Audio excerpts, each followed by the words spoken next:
Hello hi എല്ലാവർക്കും വിവാസ് ഫാമിലിയുടെ പുതിയൊരു വീഡിയോയിലേക്ക് സ്വാഗതം. ഇന്ന് നമ്മൾ ഉണ്ടാക്കാൻ പോകുന്ന വേലിച്ചീര, അതായത് മൈസൂർ ചീരയൊക്കെ എന്ന് പറയുന്നത് ഒരു ചീരയുടെ തോരനാണ്, ചീരയിലെ തോരനാണ്. കുറേ ദിവസമായിട്ട് വീഡിയോ എടുക്കണം വിചാരിച്ചു. അവിടെ നല്ല മഴയൊക്കെ ഉണ്ടായിരുന്നു. നമ്മുടെ വീട്ടിൽ ഒരു ചെറിയൊരു മൂടുണ്ട്, അപ്പോൾ അതിൽ നിന്ന് ചീര വലിച്ചിട്ട് നമുക്ക് ചെയ്യാം.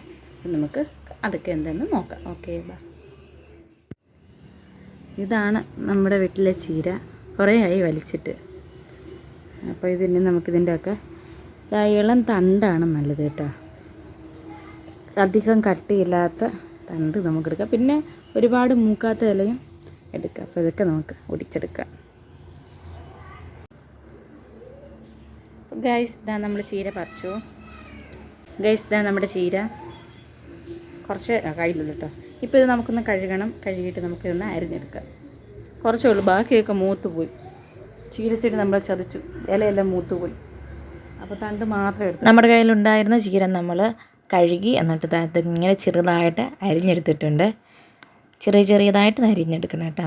ഇനി അതിന് വേണ്ടതായ അരപ്പിന് വേണ്ടിയിട്ട്, അരപ്പൊന്നുമില്ല, ചെറിയൊരു പീരയ്ക്ക് വേണ്ടിയിട്ട് കുറച്ച് തേങ്ങ, പിന്നെ നമ്മൾ ചുമന്നുള്ളിയാണ് എടുക്കുന്നത്, പിന്നെ കുറച്ച് പച്ചമുളകും എടുത്തിട്ടുണ്ട്, ഒന്ന് രണ്ട് എടുത്തിട്ടുണ്ട്, ചെറുതാണ്.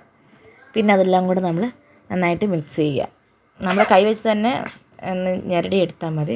മിക്സിക്കകത്തിട്ട് ചതക്കേണ്ടതൊന്നും ആവശ്യമില്ല, കാരണം ഇല കുറച്ചേ ഉള്ളൂ. അപ്പം നമ്മൾ അതുകൂടെ ഇങ്ങനെ ഒന്ന് തിരുമിയെടുത്താൽ മതി. തോരന് വേണ്ടി നമ്മളൊരു ചട്ടി അടുപ്പത്ത് വെച്ചിട്ടുണ്ട്.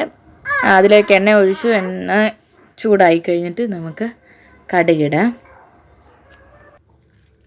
കടുക് പൊട്ടിയതിന് ശേഷം നമുക്കതിലേക്ക് അരിഞ്ഞു വെച്ചേക്കുന്ന ചീര ഇട്ട് കൊടുക്കാം.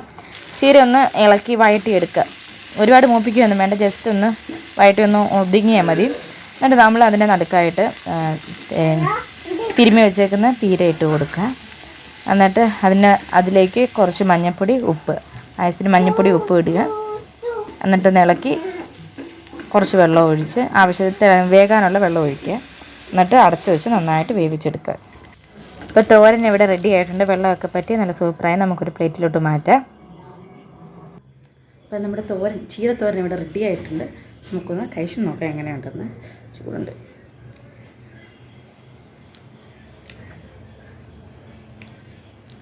കുഴപ്പമില്ല, കൊള്ളാം. ഒരു ഉപ്പ് ഒരിത്തിരി കൂടിപ്പോയി. വേറെ കുഴപ്പമൊന്നുമില്ല, നല്ല ടേസ്റ്റ് ഉണ്ട്. ഒരു മുട്ടത്തോരൻ്റെ ഒരു ടേസ്റ്റ്. അപ്പോൾ ഇത്രയേ ഉള്ളൂ ഇന്നത്തെ വീഡിയോ. എല്ലാവരും ഉണ്ടെങ്കിൽ ഒന്ന് ചെയ്ത് നോക്കാം, നല്ല ഗുണമുണ്ട്. മഞ്ഞപ്പൊടി ഇടാൻ പ്രത്യേകം ശ്രദ്ധിക്കുക, മഞ്ഞപ്പൊടി ഇട്ട് വെക്കാൻ പാടില്ല. അപ്പോൾ ഇത്രയേ ഉള്ളൂ ഇന്നത്തെ വീഡിയോ. ഇഷ്ടമായ എല്ലാവരും ചാനൽ സബ്സ്ക്രൈബ് ചെയ്യുക, ലൈക്ക് ചെയ്യുക, ഷെയർ ചെയ്യുക, കമൻറ്റ് ചെയ്യുക. അപ്പോൾ അടുത്ത വീഡിയോ നമുക്ക് വീണ്ടും കാണാം. ടാറ്റാ.